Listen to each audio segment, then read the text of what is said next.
Hari ini kita akan membersihkan filter mekanis atau Big Boss. Ini si meong. Ini penampakan kolam atau air di kaca. Masih bening. Tapi berhubung kita ada waktu, posisi lagi libur, kita bersihkan. Karena pada saat pembersihan juga kita nggak menentu, jadi melihat sikon dan situasi aja. Oke teman-teman, inilah penampakan kolam secara keseluruhan. Simak aja video Iwan Sahabat Koi. Langkah pertama kita buka untuk pintu sebagai pengaman safety pagar kolam. Lanjut kita naik ke atas. Kita buka dulu tutup aerator, itu bagian tutup radiator yang saya buka. Lalu kita buka juga karpet atau rumput sintetisnya, supaya kita membongkar filtrasi atau tutup chamber lebih enak atau lebih gampang. Tuh bagian rumput sintetis kita singkirkan dulu, baru kita lanjut untuk membongkar atau membuka papan tutup paletnya.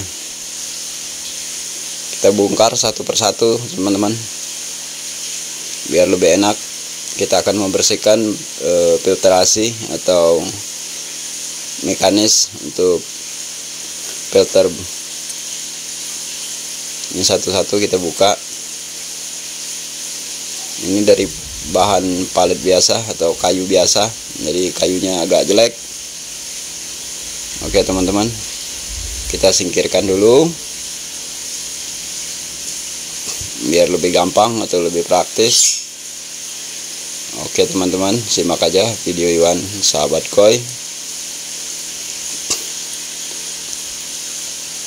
Oke, dilanjut lagi. Setelah kita bongkar, inilah untuk penampakan chamber mekanis biologis yang terpantau atau terlihat di kamera. Penampakan kolam, air agak berbusa karena efek udah terlalu lama nggak dibersihkan. Untuk air masih bersih teman-teman. Oke, dilanjut.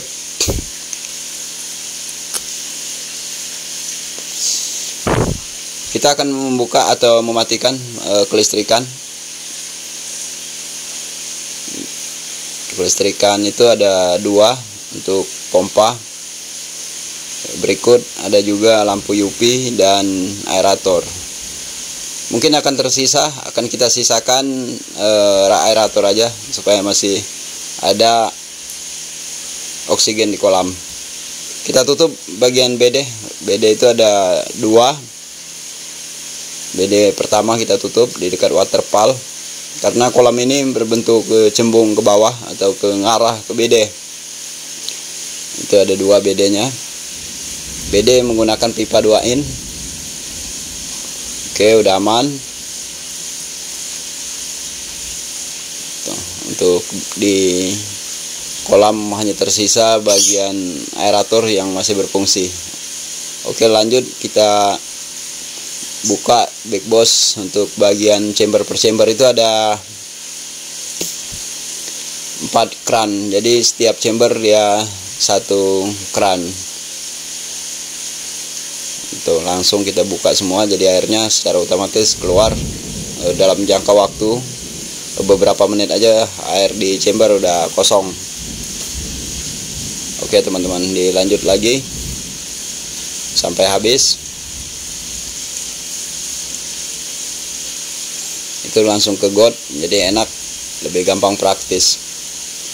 Dilanjut untuk media filter udah kita keluarin dan kita bersihkan untuk bagian jaring nelayannya teman-teman. Itu bagian tatakan dari bahan keranjang, lebih enak itu, jadi lebih kuat untuk menahan beban, walaupun bebannya nggak terlalu berat. Itu dari jaring nelayan.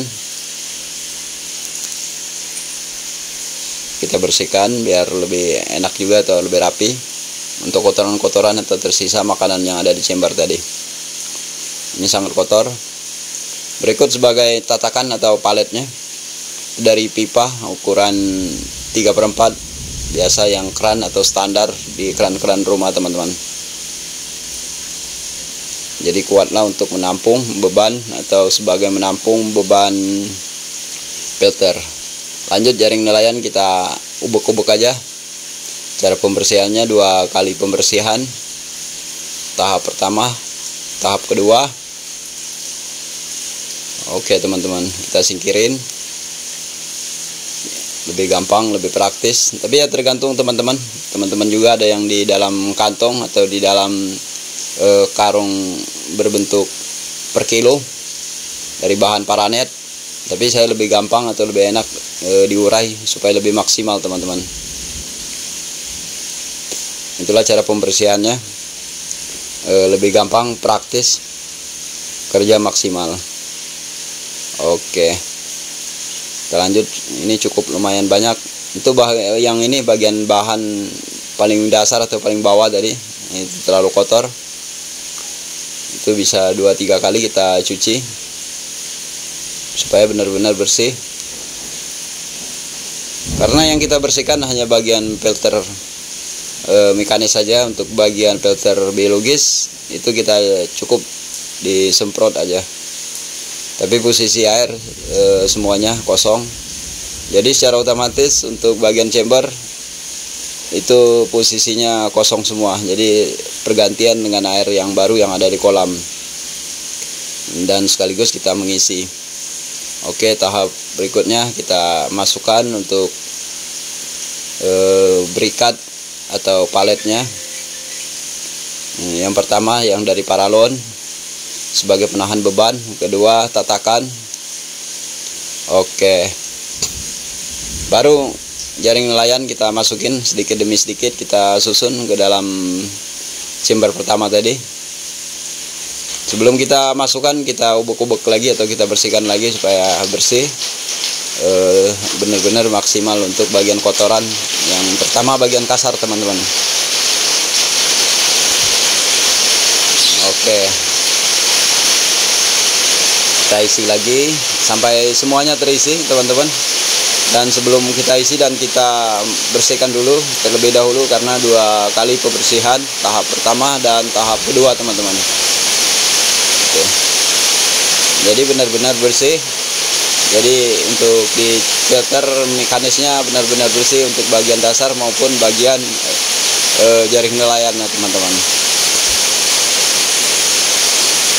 Ini untuk jaring nelayan kurang lebih berapa kilo ya? 5 kilo atau 7 kiloan kurang lebih. Karena waktu itu pembelian sampai 2 kali pembelian saya dulu. 5 kilo apa 10 kilo itulah kurang lebih. Saya lupa. Beginilah caranya, cukup simple. Membutuhkan waktu nggak terlalu lama pembersihan, karena untuk kolam ini walaupun kolam kecil sederhana, yang penting perawatannya lebih gampang. Karena kita sebagai penghobi yang paling utama itu adalah perawatan chamber. Oke teman-teman, ya setelah kita masukkan semua, kita cek dan kita pastikan dan disiram kembali untuk bagian atas supaya bagian atas tadi lebih bersih teman-teman ya. Ini untuk penampakan kolam, posisi lagi pompa mati dan kita hidupkan untuk pengisian air. Nah, ini lagi proses pengisian air. Keran kita buka. Oke, untuk keran pengisian air karena menggunakan sumur bor. Nah, udah keluar untuk air tapi kecil, membutuhkan waktu kurang lebih setengah jam untuk pengisian, karena air yang ada di kolam tadi akan kembali ke chamber. Kita buka bagian bedeh. Oke, ini udah terisi. Proses pengisian untuk air di kolam teman-teman. Oke, untuk pembersihan udah selesai, karena air itu dari atas ke bawah terus melalui filter, lanjut lagi seperti itulah kurang lebih untuk cara kerja kolam ini yang ada di cara kerja filtrasi yang ada di kolam ini. Oke teman-teman, simak aja video Iwan Sahabat Koi. Terima kasih banyak. Assalamualaikum warahmatullahi wabarakatuh.